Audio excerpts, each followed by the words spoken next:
Okay, so hey everybody, welcome back to our next installment of the Detroit Hustle podcast. This is season 3, and today we're going to be talking to someone. I'm so excited to talk to him. He's an actor, a voiceover artist. I mean, he's amazing. I've been following his career for a few years now, not knowing that we had the connection that we had, but we know a lot of people in common, so this is really awesome. So we got that Detroit connection going on. But I want to welcome Joel Steingold to the podcast. Welcome, Joel. What's up, everybody? First of all, Melinda, I don't know why you lead with the acting. I babysit and I do hair. And you do floral arrangement. I do some floral arranging. You know what I'm saying? People love to lead with the acting stuff. You know what I'm saying? A good French braid. I'm telling you, I'm on it. A little twist, a little fade. You know what I'm saying? I fade. I actually specialize in fading knuckle hair. So if any of your uncles got them just hairy, you want just a nice little fade. Little taper, holla at your boy. Oh my gosh. Okay. So I already see what this is going to be. All right. So Joel, tell us about where you're from in the D and kind of where you got your start. I'm from the west side of Detroit, right over near the Northwest movie theater. Anybody out there who survived bullet wounds and stab wounds from the Northwest, you know what I'm saying? Big shout out to you. And big shout out to those who could run fast. You did not want to go see nothing like Tougher Than Leather at Norwest, that's for sure. But right over on the west side, right near the Southfield Freeway in like 6 Mile Grand River area. Not Rosedale Park. We ain't had that kind of bread. We were right across from Rosedale Park adjacent. Yeah. Gotcha. Well, I mean, it kind of rubbed off, I guess, right? I don't know. Which part? The Rosedale Park part? Yeah, a little bit. No. Our community rubbed off on Rosedale Park.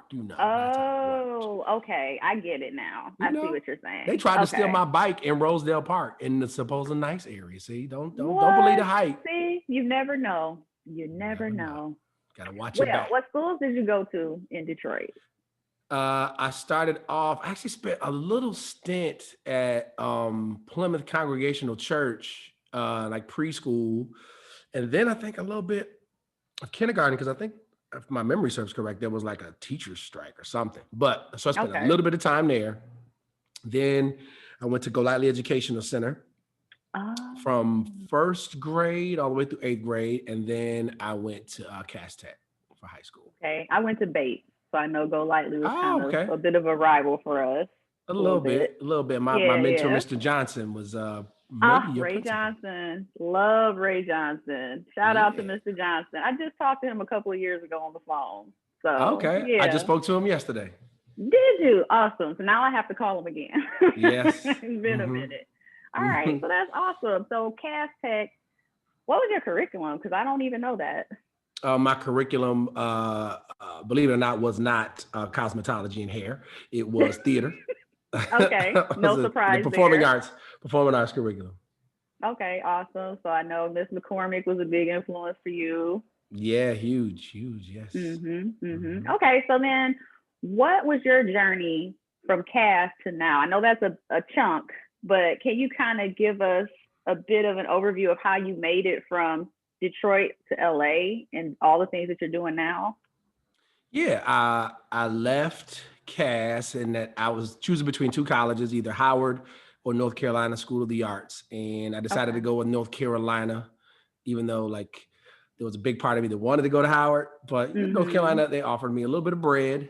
And also at the time it had the reputation of being a better school for acting, but that's a very subjective term. So I decided to go to North Carolina School of the Arts, and I spent 2 years there and then was cut from their program. They have a very, very competitive program, and they told me they didn't think I was cut out to be an actor and I should consider something else. And then, so after that, I took a semester off to collect my thoughts and decide what I wanted to do with the rest of my life. Because that was kind of a big blow to my confidence, especially being 19 years old, you know what I mean? Pretty young. Yeah. And then I decided, no, they don't know what they're talking about. I'm about this life. I'm cut out to be a performer. And then I enrolled at Wayne State University back home in Okay. Detroit. Mm-hmm. My mom, she was an adjunct professor there. So Okay.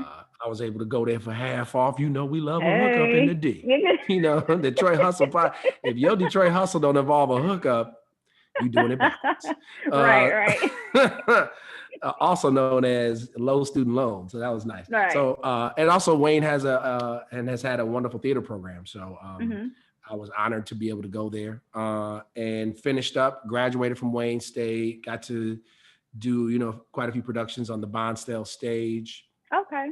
And luckily during my senior year, I started working professionally on camera and voiceover in Detroit. Mainly Okay. on camera, I was doing industrial films. For those who don't know what industrial films are, those are projects or films that never are broadcast. They're basically kept internally within a company. So because Detroit is, the automotive capital, I did most of my industrial films for like Ford, GM, and Chrysler, talking about car parts, new car models, and things like that. So they would basically share those internally or maybe send those to the dealerships for training, different things like that. But the great thing is, because Detroit is a union town, all those jobs were union jobs for actors, which went through SAG, or the Screen Actors Guild. So I was able to join the Screen Actors Guild union while I was still a senior in college, which was, a great head start for an actor. Yeah. And I stuck around Detroit after I graduated from Wayne, continuing to do more voiceovers and industrial films, and stuck around for about a year, and then saved up my money and moved to LA. Okay. And what year was that? I moved to LA in 2001. Okay. Yeah, Cool. moved to LA 2001, and it was a bumpy road. I mean, Melinda, my original plan was to move out here. I was like, I'm doing it in the D, so I mean, I'll be a celebrity or a star within 3 years. In no time. Yeah. Right. Then I'll come back and run for mayor. It's a wrap. Oh. So that didn't happen. Okay. That didn't happen. So because apparently it takes a lot longer to carve out a successful career for most people. Everybody's journey is different in this crazy business. But I started off working as a production assistant on the commercials and music videos, which is, people don't know, that's like just grunt work. Picking up stuff, hold this, grab this, drop this person off. And I started off doing background work on TV shows and movies. Got my first manager as an actor about 2 years after I moved out here, and got like my first speaking role. I think we booked like maybe 2 or 3 jobs together, just small parts. They're called co-star roles. And then he dropped me because he's like, he wanted to focus on his clients who were, bigger celebrities or, had a more fruitful acting career at the time. So I was like, oh man, another kidney shot. Yeah. But I was like, okay, all right, cool. We move on. And then from then on, honestly, there was like an 8-year drought before I really got back to doing any work on camera for TV and film. In that gap, well, just to add a little bit of that. So how I really made a living during that time was waiting tables. And then I was a substitute teacher for 10 years with LA Unified School District. So 2 very flexible jobs if you're an actor, to be able to, work if you're lucky enough to get a job or be able to audition. So that was my bread and butter. Slanging these plates, slapping these kids. I never slapped a kid in the face. No. But you got me. I caught that late. You got that in the face. So that was how I was making a living. And then, so in that gap when I couldn't get an agent for TV and film, I did have an agent for commercial. So I would get a commercial every blue moon. And then I started doing some hosting work. That hosting work led me to a stint on a Style Network show called Clean House, which is one of the shows. That. Yeah, so the Style Network is no more, and of course, Clean House I love was that canceled. channel. But that's how a lot of people, were introduced to Niecy Nash, and she was a huge part of that show's success, probably a majority part of the show's success, and why I got some Emmys, and along with the hardworking other cast and crew. But so I was lucky enough to come on the tail end of that. So for the last year and a half of that show, I got to work as one of the co-hosts on that show. Or experts on the show. And then the show ended, but I'm like, okay, I finally got my first full-time job on camera. So let's stick with it. And that unemployment ran out. And I looked at that checking account and it looked at me like, what you gonna do? Right. So the Detroit hustle in me was like, well, you got to go get a job. So I went back to waiting tables, which was, had to swallow some pride. I remember a moment with my arms just full of plates, walking from the restaurant back into the kitchen. Somebody, hey man, ain't you that dude on Clean House? Oh. Yeah, but I'm on this show called Clean Plates right now, Bronson. It's a hidden camera. You can't even see, like, yeah. So you want to see it? Right. And that was that was like, yo, you swallow your pride, but when you're an adult, you're a grown ass man, you gotta do what you gotta do. You do. And luckily, I'll fast forward. I finally got an agent, maybe about 6 years ago now. And so I dropped 8 years without having an agent, trying my best. But the tough juggle in Hollywood when it comes to being an actor and getting an agent is they want you to have credits. They want you to have all this experience oftentimes. But it's like, well, how do I get the experience if you won't represent me? Nobody. Exactly. So it's a catch-22. So, and I had a few credits, but not enough for an agent, I guess, to really be excited. So I got the new agent, cut to 5 years ago. I started working more consistently because I knew all I needed was a chance to just, step up to the plate multiple times. Yeah. And what really felt good, I'll share this small anecdote. When I got my new agent, I signed with them on a Tuesday. That Thursday, they had my first audition. I had a callback. So on that Friday, I went to the callback, and Monday I booked the job, and it was a recurring role. I did 2 episodes on a sitcom on Bounce TV called Family Time. Okay. And that, you I'm sorry, there's a connection there. No, I believe, if I'm not mistaken, so my little cousin was a guest last season, and he actually did the music for that show, if I'm not mistaken. He talked about that recently. Jarrell Quinn. He's a comedian, actor, singer. He's a multi-hyphenate guy, but he did the music production for that show. I'm almost positive that's the show. Yeah, probably. Yes. Probably. I'll have to check that, but yeah. It felt like Steven Spielberg had just offered me the role in his new movie after 8 years of not auditioning and feeling like I know I have a place in his business. I know I can work. Right. And then for my first, it's like being drafted from the minor leagues up to the major leagues in baseball, and your first time at bat, you hit a home run. The first ball that comes across the plate. So it was that affirmation. And so fast forward, 5 years ago, I quit my restaurant job and have been working as a full-time actor ever since, doing a ton of voiceover work. Voiceover work is my bread and butter. And commercials. And then I work on some television shows and some movies. I've seen you on Shameless. Okay. And I know you're on The Chi. Yep. I have a recurring role. I don't have Showtime, so I don't watch that, but I've seen the clips. And we'll get you some Showtime. So you got support. I know. Lena, you got Lena Waithe doing all kind of wonderful shows. The whole cast of The Chi. Yeah. I gotta have time to watch TV first. It's so a lot. I'll be off for a couple of weeks, so maybe I'll get around to it then. So, it's a lot. But yeah, that's a heck of a journey. What kept you motivated through all of that disappointment and that drought? I guess because I had been committed to it for so long. I took my first acting class when I was 11.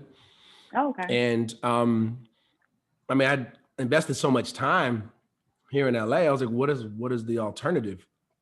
Move back home. That didn't feel right. Another thing that kept me motivated was, reading scripts, looking at films, looking at television shows, and seeing performers and telling myself and knowing that I can do this. There's no reason, there's no good reason that I shouldn't be working, and I felt like I was realistic, and with my outlook. I would see that role. And sometimes I would just repeat the line and be like, I would have done it like this, or, so I refused to give up, mainly because I was like, well, until I get an agent and really get out there and audition consistently, like, I'm not even going to consider giving up. I was like, nah, if I get an agent and they're sending me out on auditions and let's just say a year and a half goes by and I haven't booked anything, right, then we'll revisit this conversation of like, maybe I don't have it. I don't know.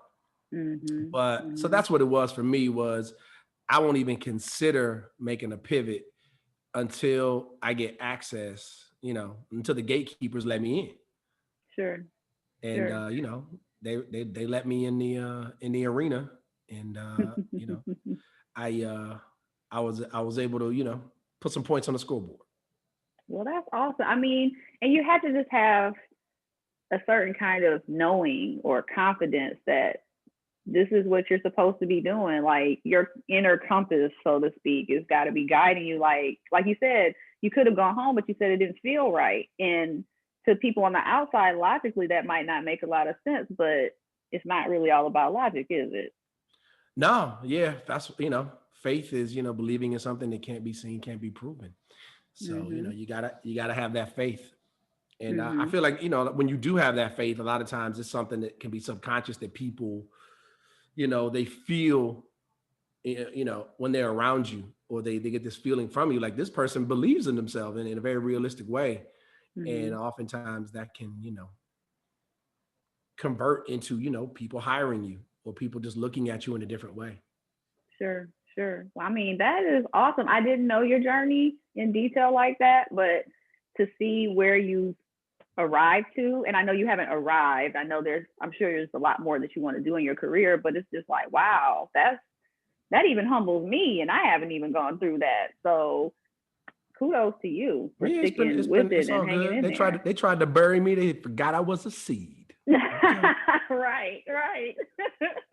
So are there any upcoming projects that you can talk about?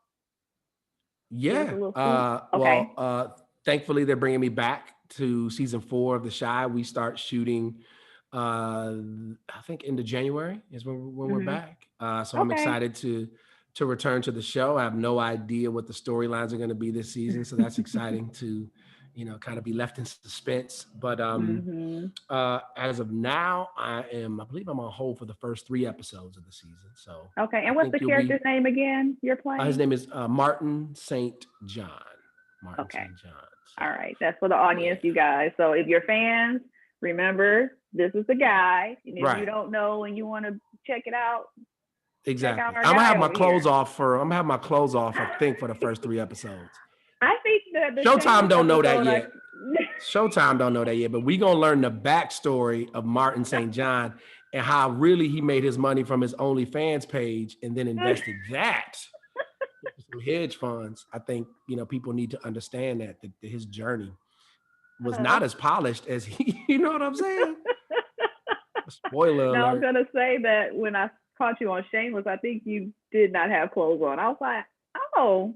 I cannot confirm nor deny that. Next question. What else you got going on? What else? Oh, right now I have a film that just came out on Netflix a week and a half ago called You Are My Home. So I don't know when this is going to air, but that just came out, I think, on the 4th, early December. So that's, and I just found out that it is trending. So I guess a lot of people have been watching it. It's a wonderful holiday movie. Good for you. Check it out. You're going to cry like a baby. I don't care how much of a thug you are or you think you are. You're going to cry. You know what I mean? You can blame it on whatever you want. With some dust in my eye, bro. I ain't crying. You crying. Right. But so I'm excited about that. And people, that's awesome. the reception has been great. We shot that movie in Texas and has an immigrant theme to it that's very powerful and poignant and very much a present day issue. So that's going on. As far as voiceover stuff is going, I am currently the voice of Fox Sports. So yes, I saw that. Congratulations. I should be. We'll see how long I'm there. I think there's a love fest going on. I love them. They love me. So for the foreseeable future, I will be the voice of Fox Sports. So when you turn on Fox and you hear, coming up next Thursday, it's the Pistons versus the Bucks. That's me. Woo! Holla all right. at your boy. That's awesome. That's really awesome. Think, and those are the kind of jobs that like people, they know you, but they don't even know you. They know you. They just know your voice. Yep. I like it. I get to work from home. I got my vocal booth here. So I love that commute from the bed to the booth. That's it. Nothing like it. That's it. I just shot a commercial for US Bank that should start airing in February. My mortgage is with US Bank. No, it really is. Oh no. Oh, I love it. I love it. It was a special commercial for me because in the commercial they were looking for a real floral designer, and you brought up earlier. Right. That is one of my hustles. That was a hobby that I had of designing flowers. I never even knew I had that talent. It was a hobby, became self-taught, and then became actually a side business called Bloom's Brothers. It was another, the Detroit hustle. We got to have multiple forms of income. Tell that. So, I don't do it as much anymore because acting keeps me pretty busy. Right. Thank God. Yeah, but right. It's still a passion of mine, and it's something I do for, for myself and for friends from time to time. But the cool thing was I almost forgot. So they booked me for the commercial, because they're like, oh, you're an actor and you're an actual floral designer. I forgot when I first got my business account, when I did my DBA with Bloom's Brothers, it was with US Bank. So I was like, that's full circle like a mug. So it was just really cool to, be able to blend my hobby life with my career life and be able to, show that on camera. Yeah. And it's also like, we don't see that image a lot of just, a brother designing flowers. So, Right. Right. Yeah. No, that's great. My good buddy, Maurice Harris, is crushing the floral world right now. He's a brother with his company, Bloom and Plume. You can catch him on HBO's In Full Bloom. He's done a bunch of commercials as well. It's incredible. He's become hugely successful. Is he based florist. in LA also? He is, yeah. And florist to the stars, and he does stuff with Beyonce. Maybe we'll have to have him on as a guest. Is he from Detroit? Well, he's not from Detroit, though. He's not from Detroit. Well, we are going to have later a segment for Detroit Hustle Doppelgangers. So maybe we could connect for that. Possibly, yeah. Because there are some non-Detroiters that have that hustle that I know. So got to give them some shine, too. Absolutely. But all that to say that, I ain't a groundbreaker. There's some brother, but we don't have a lot of images like that. So I'm all about breaking the mold and, defying stereotypes and tropes. Definitely.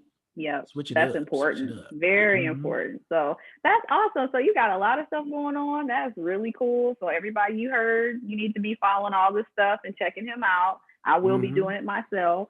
Oh, I'm also launching a product. I'm launching a product for men who have chest hair. It's a chest hairbrush to just, if you want the wet and wavy look, just, you know what I mean? 360. Yeah. I mean, you got the 360 way, you know what I mean? Just, there's a few of us brothers, who got chest hair. We need to, have it coiffed and, we don't want that taco meat look. I know everybody back in the day, women saw G Money on New Jack City. Yeah, New Jack City. They saw G Money in New Jack City. It was like, ooh, I'm like, that taco meat, nah. He must have been a handsome brother because you see that taco meat. Nobody like taco meat on a man's chest. Oh my God. Just be looking for that brush. Stop. Yes. It's called the lay down, bay down. For when a woman's bay, she want the hair to lay down. The lay down, bay down. It's gonna come out. Hopefully Lusters. We can get Lusters to come on board and really push that product. So comedian, is that another one of your side hustles? Nope, I got too much respect for the hustle of a comedian. I say funny shit sometimes. Yeah. All right. So now we're going to transition into the more Detroit-centric part of the podcast. And I want to ask you, it's kind of a serious question, but, take the liberty to answer however you like. But to you, what makes the D so special as far as how it's been able to influence you and make you who you are today? I think it's the blue collar grit in the DNA of the city. You know what I mean? I think some of the social activists in the city, growing up, seeing, in my lifetime, like a Black mayor, a Black police chief, a Black fire chief, a mostly Black city council, a mostly Black school board, and seeing, you know, people in the community, you know, fighting for better conditions in their neighborhood. Like growing up around that, it was just like you just supposed to fight for stuff. You know, and representation of seeing Black folks in positions of power, like it was just kind of normal. Yeah. For me. And then also, you know, just when you look at the history of Detroit and the people who have come out of Detroit and Detroit's contributions to the arts, from, you know, Berry Gordy and Motown, you know, Donald Byrd, in the jazz scene. I mean, Detroit has just birthed so many wonderful art forms that, you know, unfortunately, a lot of folks have had to leave to make a you know, livable wage in their craft. But there's something about Detroit, you know what I mean?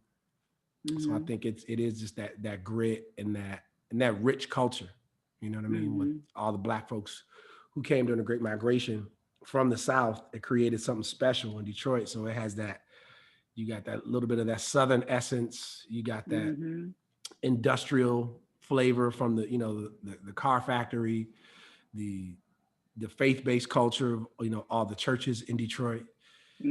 So yeah, and it's just a very, very culturally rich too. You know, when you look at the Middle Eastern population that's in the surrounding areas as well, I feel like all that feeds, you know, I guess the gumbo pot that makes my Detroit hustle what it is. Oh, I love that, the gumbo pot. Oh, and I'm hungry too. You better go down there. What's that place? What's that place on Gratiot? I think they're still open. That one Louisiana spot. It's over near Eastern Market. When I was home in October. Know. They always had the good red beans and rice. Really? Something. You guys heard it. Red beans and rice. I forget the name. It's right on Gratiot. I don't know. That I don't know. And I don't go back often. I'm based in Florida right now, but I did go back 2 years ago for my 20-year for CAS. Okay. So I did eat all the food. I was there for 2 weeks and I just hung out downtown and I just ate and walked around and explored. It was so much fun. Downtown is phenomenal right now. Oh yeah, it's popping. It's popping. I was just like, this was not my downtown in the late 90s when I was taking the bus. Not at all. Different. Well, that was awesome response. And we've had a lot of similar responses, obviously, because I think we all get it. But it's just always nice to get a little bit of a different flavor and a little bit of a different perspective added. So thank you for adding to the gumbo of that response, because we have been building over time and it's getting really rich and I love it. So thank you. All right, now for the game. So this is going to be the fast five. You got the game theme music that you put on? I don't, but you know what? That's a good idea. Steal mine. You're going to steal mine. Yep, I'm gonna do something like that. Right. So basically, it's, you know, obviously it's a playoff of the Michigan team of old, and I'm gonna ask you about 5 of your favorite Detroit themes, and you know, have at it, answer as you want, give us a story, whatever. So number 1, your favorite Detroit landmark. My favorite Detroit landmark is Eastern Market. Okay. Any particular reason why? Yeah, I just have so many great memories of going there with my mom on the weekends and, you know, getting fruits and plant and meat and fish. You know what I mean? It's just, there's a very kind of nostalgic quality to being able to go to one place and get, you know, all your groceries. You know what I'm saying? Fresh eggs, you can get meat, you can pick your turkey out and they will defeather it and all that and prepare it for you. And then you can go get nuts and coffee and spices. Like there's a very nostalgic, there's not many places I know of in the United States where you can go to one location and get all that. Yeah. Good prices too. Yeah, and the good prices too. And then, you know, there's so many people interacting with, you know, your fellow Detroiters, running into people that you know. And yeah, it just had a lot of history and a lot of heritage to it that just, every time I go home, I always spend a lot of time at Eastern Market. Gotcha. Yeah, I used to live at Lafayette Tower. So when I lived there, I would go there every weekend and it was awesome. And I believe, what is it, the oldest open air market in the United States? Probably. I think that is the case. We talked about it on another episode too. So we've gotten that answer before. Thank you. Number 2, Now, I kind of make this a little hard because I want to stump you, but your favorite Detroit restaurant or dish, past or present? Favorite Detroit restaurant or dish? That's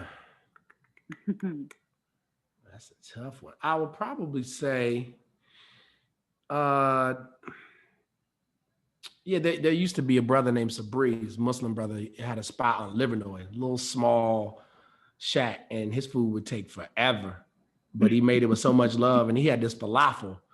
He would make. It was still to this day the best falafel I ever had in my life. And yeah, it's not there anymore. But I mean, he made it fresh every day. He fried it fresh, and chopped up all the fresh vegetables, and he just he had a certain quiet strength about his spirit. Just when you would talk to him, that just made the meal that much better. That sounds amazing, actually. I wish I had known about it when he was around. But thank you for sharing that. Goodness, there's so many runner-ups. You can name some. Everybody American else does. Coney, Cedarland over on Warren. I mean, that's technically Dearborn. Okay. And of course, Turkey Grill. Okay. No, is it called Turkey Grill? Yeah, Turkey Grill on Woodward. Okay. Pretty sure it's called there. The Creole fried turkey wings. Oh. Oh, goodness gracious. I mean, Pizza Populous. That comes up often. Fish bones. Man, a lot of good spots. Yeah, when I go home, I have to have Olga's. Have to, because I can't get it down here. Oh, but that sweet pita bread, they put like the sugar or something in their pita bread. Man, but it's so good. It's so good.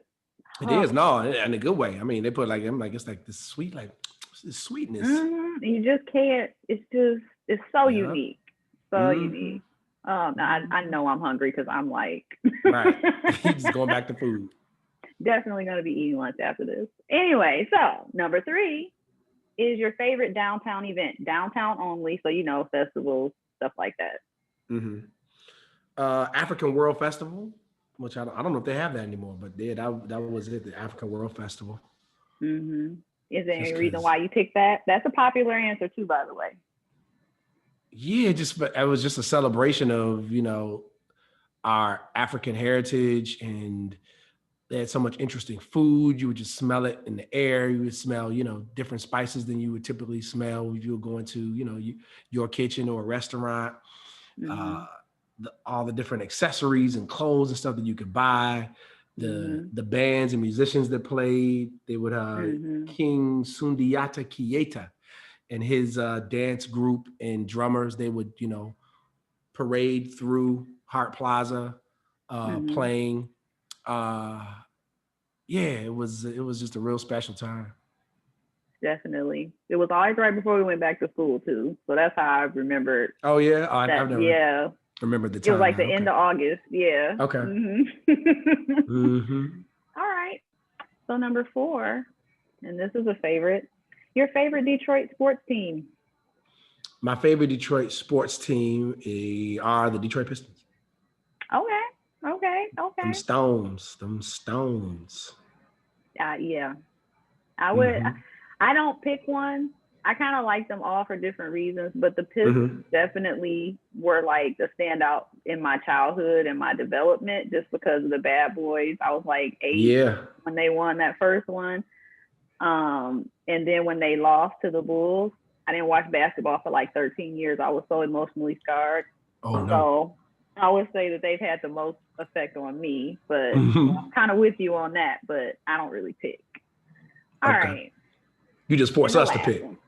Yes, of course, because I can do what I want. I'm the host. Is that what I don't remember. Yes. According to the rules of the Geneva Convention, use a lie. All right. And then number 5, your favorite Detroit memory. And what I mean by that is a memory that you have that's so Detroit, you couldn't possibly classify it as anything else.